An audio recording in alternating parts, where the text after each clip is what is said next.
Hi everyone, welcome back to the horror review.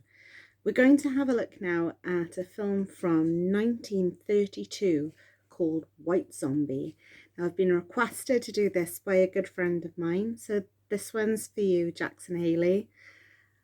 So the synopsis first of the movie. A young man turns to a witch doctor to lure the woman he loves away from her fiancé, but instead turns her into a zombie slave. So that's sort of the start for this. That's the synopsis. Now, before we get too much into the film, let me just tell you, this is not zombies like you know them today. It's not flesh-eating monsters who are hunting down the living. This is the old school idea of zombies, which actually came out of Haiti. So at that time, it was believed that they could create zombies by feeding them a paste made from a certain fish and a certain plant and then burying them in the ground for 3 days. And when the person was dug up, they would essentially be completely mindless and would be able to be controlled. Now, there are stories, and these are just stories. I'm not saying that they're substantiated or anything, but there are stories that entire plantations in Haiti were worked by these mindless zombie slaves. So they weren't dangerous at all, just they were unable to think for themselves. So those are the type of zombies we're dealing with here. Actual zombies from history as opposed to the ones we came to meet in Night of the Living Dead. So that's just to give you an idea of what we have here, because I didn't want you to expect flesh eaters when what we have is essentially mindless slaves. So it was directed by Victor Halperin. Now, he directed quite a lot between 1924 and 1942.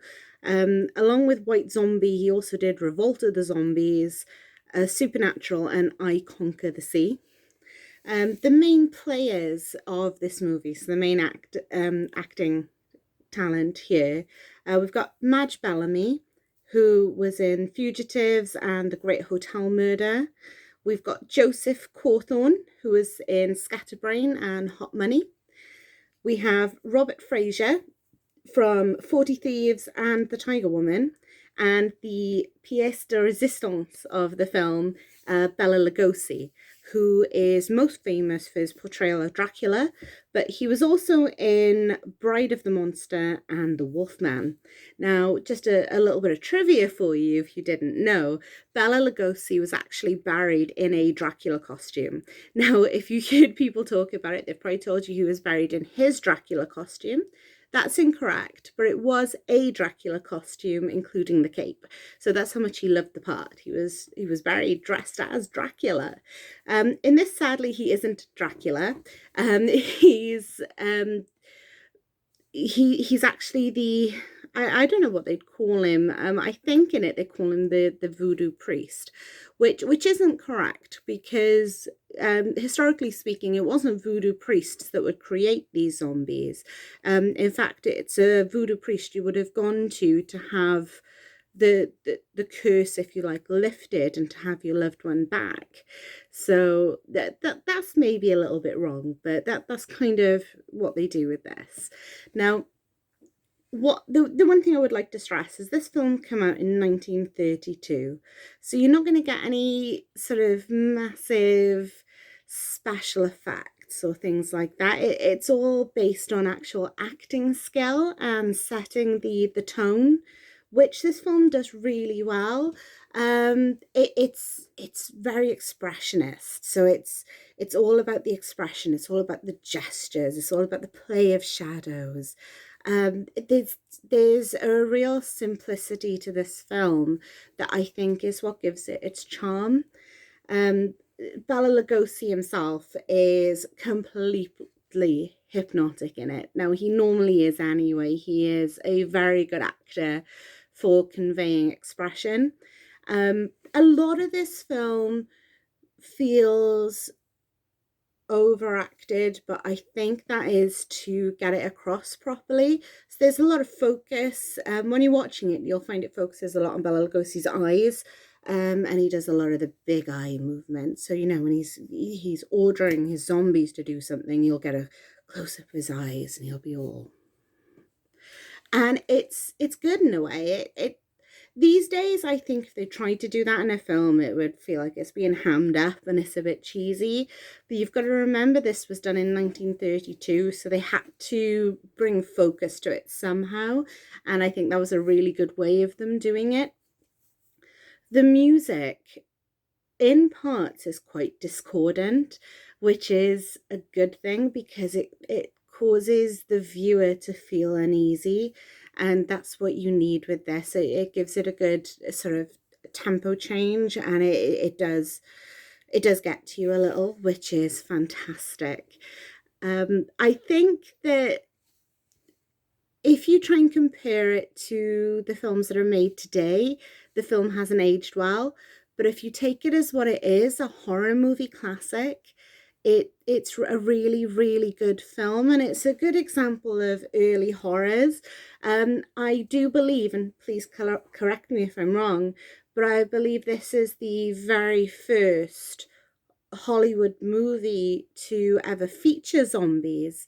So we actually have Victor Halperin and all the cast here to thank for the fact that we have such a wide zombie genre today, which just goes to show as well how popular this film was back in 1932. Now, even today, here we are, many, many decades later in 2021. It still has an 86% rating on Rotten Tomatoes, so people are still enjoying this film today. Personally, I love classic horrors. I've got a real soft spot for them because me and my granddad used to watch them every Saturday. So I love all of the old classics. And I probably will cover all of my favourite ones as we go through. So Bela Lugosi is a name you're going to hear me talk about quite a lot. I would definitely say this is a good film to take a look at. It's currently streaming on Shudder, so it is available to watch right now if you have a Shudder subscription. And I would say it's definitely a good one to take a look at. Maybe draw the curtains, grab some popcorn and curl up on the sofa and take a look one afternoon when it's raining and you haven't got anything else to do. I would give this film, purely because of the level of acting skill in it, I would definitely give it a 7 out of 10. It's a brilliant movie. It's not one I watch very regularly, and I was really glad my friend asked me to review it because it sort of brought it to the forefront of my mind that I haven't watched it in quite a while. So that was really good for me. That I would definitely say if you've never seen it, do take a look at it. It's an example of what paved the way for our horrors today, which is absolutely amazing. So if you do take a look, I hope you enjoy it. I know for me, a lot of my love of it comes from when I used to watch them with my granddad when I was young. But I still think they're good today. Just like I said, go into it knowing what you're getting, that it is a 1932 movie. It is in black and white. It feels like a bit of overacting in parts, but it needs that to pull your focus in. And please don't expect any massive special effects. I hope you enjoy it. Have fun scaring yourself, everyone.